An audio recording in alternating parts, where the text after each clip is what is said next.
ఈ పెండలం దుంపని ముక్కలుగా చేసి చర్మం ఉంటే సరిపోద్దండి. కంద మాదిరిగా దీనికి మొలకంగా ఉండక్కర్లేదు. ఈ చర్మం ఉంటే మొలకొచ్చేసేస్తుంది.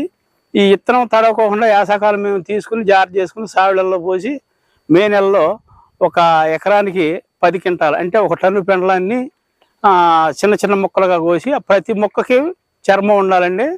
ఉన్న తర్వాత ఈ యొక్క పెండలాన్ని తొలకర వర్షాలు పడినప్పుడు పెండలం సాగు చేస్తాం. తర్వాత మొట్టమొదటి తడి పెడతాం. తర్వాత దీనికి తడి కంపల్సరీ ఉండాలండి. తర్వాత దీనికి చీడపేడలు తక్కువగా ఉంటాయి, దీనికి పెట్టుబడి తక్కువ.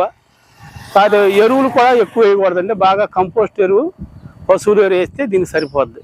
దీనికి ఏం పైన చీడపేడ అనేది ఇంతవరకు మీకు కొట్టి ఎరగం, మేము ఎప్పటికీ కొట్టలేదు. ఇది మేము వేయటానికి గల కారణం ఏంటంటే ఈ పెండలానికి ఖర్చు తక్కువ, పెట్టుబడి తక్కువ, ఉన్న 4 రోజుల్లో ఆదాయం ఎక్కువ వస్తుంది. అందుకోసమని ఎక్కువ వేసినామని చెప్పి వేస్తే మాత్రం ఇది దిగబడిపోద్ది. ఇది దీని